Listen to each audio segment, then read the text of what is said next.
Madame Ombreta Baggio, bonjour. Bonjour. Voilà, vous êtes coordinatrice mondiale du projet BENCOM. Alors, présentez-nous brièvement ce projet. Le projet BENCOM est implémenté dans 10 pays dans l'Afrique de l'Ouest.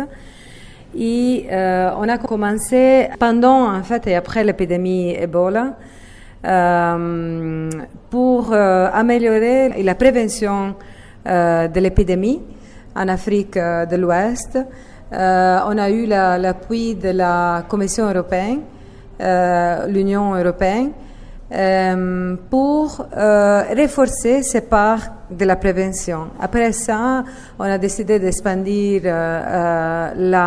l'approche pour aussi toucher des autres maladies qui sont prévalentes dans les 10 pays, notamment le paludisme ou le choléra. Et on a utilisé l'abordage pour faire la prévention des autres maladies aussi. Oui, et pourquoi vous êtes arrivé au Togo? C'est-à-dire, quels sont les objectifs de votre mission au Togo? Le projet au Togo a initié l'année passée. On est en train de voir l'abordage qui est utilisé au Togo pour tirer des leçons apprises ici au Togo et voir les choses qu'on doit renforcer, on doit améliorer. Togo a fait beaucoup de travail dans le projet. Le projet est surtout pour créer un dialogue au niveau de la communauté.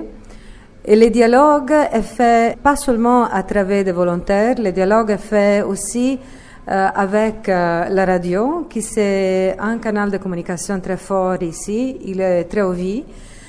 Et nous, on travaille avec des radios communautaires, avec la radio nationale.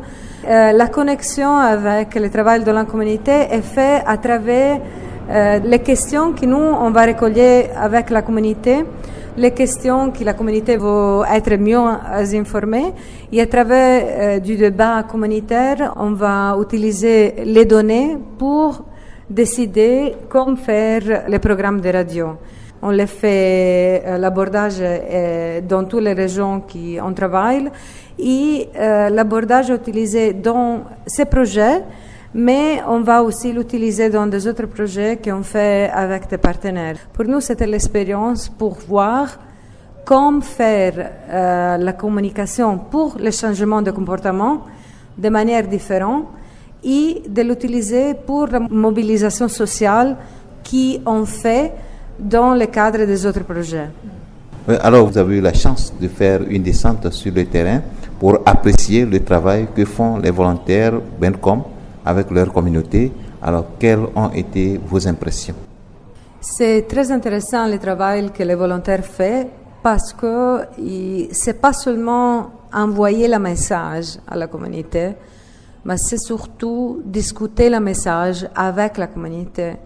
Le travail est fait à travers d'un sketch initial qui provoque les débats et nous, on ne donne pas l'information que jusqu'au fond. Quand on connaît bien les connaissances que la communauté a déjà et les choses que la communauté ne comprend pas bien ou s'il y a des rumeurs ou s'il y a des connaissances qui ne sont pas bien fixées, on débat avec la communauté et après, au fin, on donne l'information. C'est une manière différente de faire les choses parce que nous, on ne va pas à chaque maison à parler initialement de l'information qu'on a sur l'épidémie, sur le paludisme, sur le choléra, mais la première chose qu'on fait, et qu'on demande à la mère, à la famille, ce qu'ils savent, ce qu'ils ne savent pas, ce qu'ils veulent savoir plus qu'ils ont besoin. Et ça, c'est la part différente. L'autre chose que j'ai vue, c'est que la Croix-Rouge togolaise utilise les données pour préparer le travail. Et ça, c'est très important. C'est basé sur l'évidence. C'est recueillir des feedbacks, recueillir des données de la communauté pour faire le travail que la Croix-Rouge togolaise est en train de faire.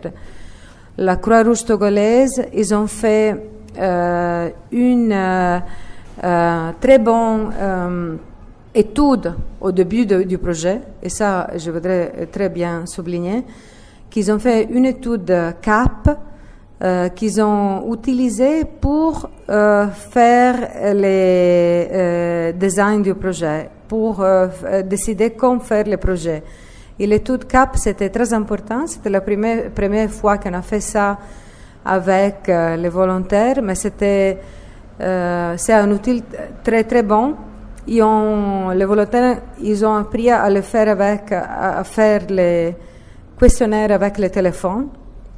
Et je crois qu'ici, il y a beaucoup de choses qu'on a fait qui sont très bien et que c'est bien que des autres partenaires aussi peuvent appuyer pour continuer les projets dans le futur.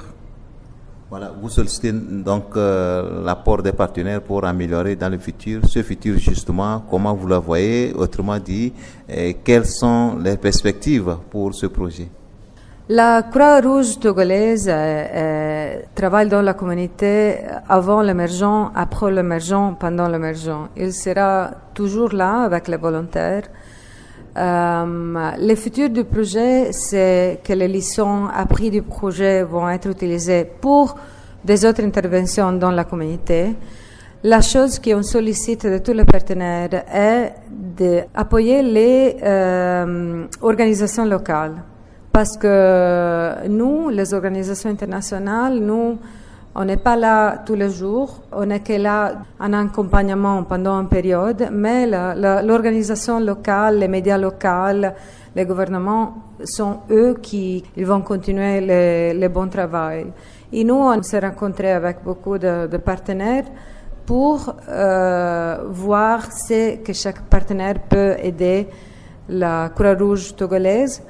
On est en train de discuter avec aussi au niveau régional quand on peut continuer à appuyer les différents pays.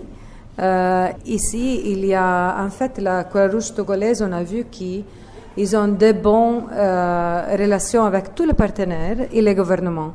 On a rencontré ce matin les ministères de la Santé, qui est beaucoup impressionné pour le travail de la Croix-Rouge togolaise. Ils ont démontré beaucoup d'appui à la Croix-Rouge togolaise et on espère qu'on va continuer le partenariat. Nous, on est là pour soutenir et appuyer le travail du gouvernement et le travail des autres partenaires. Madame Ombreta Baggio, merci. Merci beaucoup. Madame Ombreta Baggio, bonjour. Bonjour.